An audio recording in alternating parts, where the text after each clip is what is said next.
Hello guys, कैसे हैं आप लोग। उम्मीद करते हैं सब कुशल मंगल होंगे।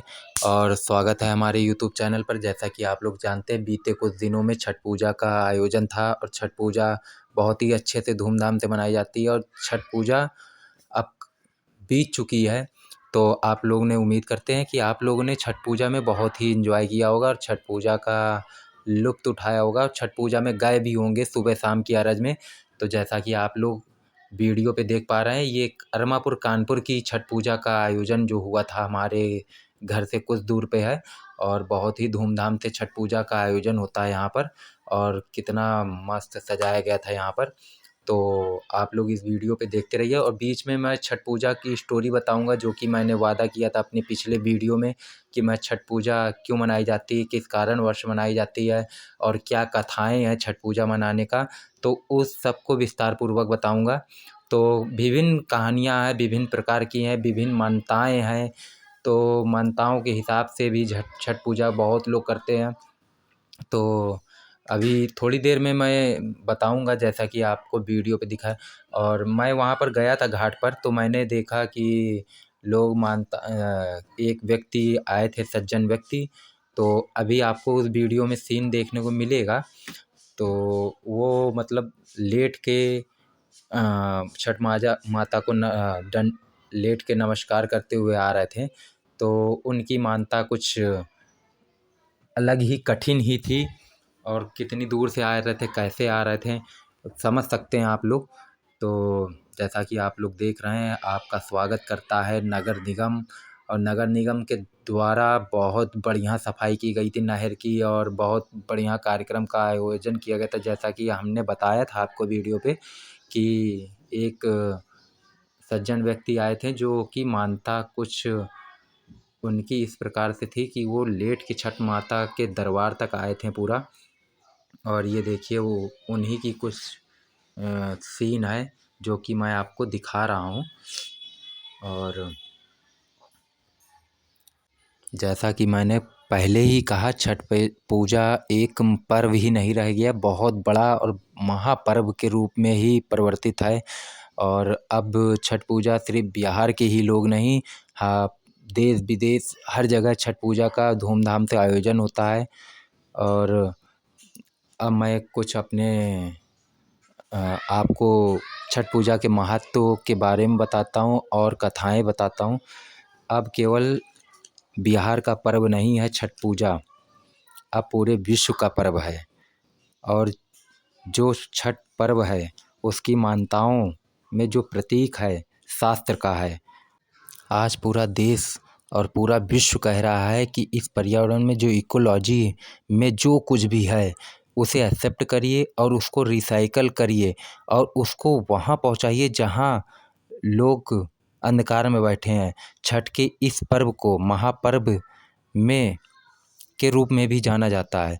छठ के इस प्रयोग ने हजारों वर्षों पहले हमारे ऋषियों ने कह दिया था।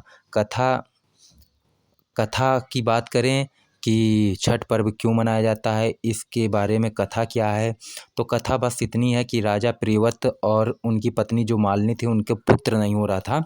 तो उन्होंने महर्षि कश्यप से एक यज्ञ कराया, पुत्रीष्ट यज्ञ कराया। महर्षि कश्यप ने उस यज्ञ के समापन के बाद उन्हें एक खीर खाने को, एक कटोरी में एक खीर खाने को दी, जिससे कि उन्हें पुत्र की प्राप्ति हुई। लेकिन उस पुत्र के पैदा होने के बाद उसमें जान नहीं थी, तो उसमें वो जीवन नहीं था। तो उस समय सृष्टि के छठे भाग की स्वामिनी छठी देवी, सृष्टि देवी, जिन्हें सृष्टि देवी के रूप में भी जाना जाता है, जो कि सूर्यदेव की पुत्री थी और कार्तिकेय की वाइफ थी। मतलब आम भाषा में कहें तो भगवान कार्तिकेय की पत्नी थी।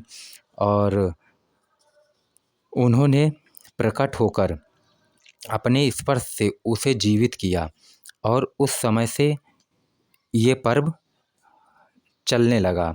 इसमें एक कथा ये भी जोड़ी जाती है कि भारत वर्ष में माँ सीता जो हैं, वो राजसूय यज्ञ के लिए वहाँ पर जो शुरू में यज्ञ होने थे उसके लिए मृदुल ऋषि ने उन्हें बुलाया पति सहित, और मुंगेर के पास उनके चरण वहाँ स्थापित भी हैं।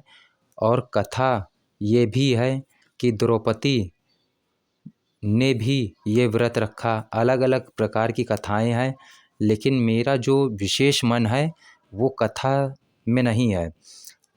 मेरा इसके उपदेश में है। जैसे पूरी दुनिया उगते सूरज को सलाम करती है, मतलब प्रणाम करती है, यानी कि जो लोग बड़े हो रहे हैं, जिनके पास शक्ति है, सामर्थ्य है, उनको प्रणाम करती है। लेकिन भारत की संस्कृति बिहार के उस कोने से पूरे विश्व को ये समझा रही है कि जो हमारे लिए जले हैं, जो हमारे लिए तपे हैं, आज वो अगर नहीं है या आज वो काल के अंधकार में है,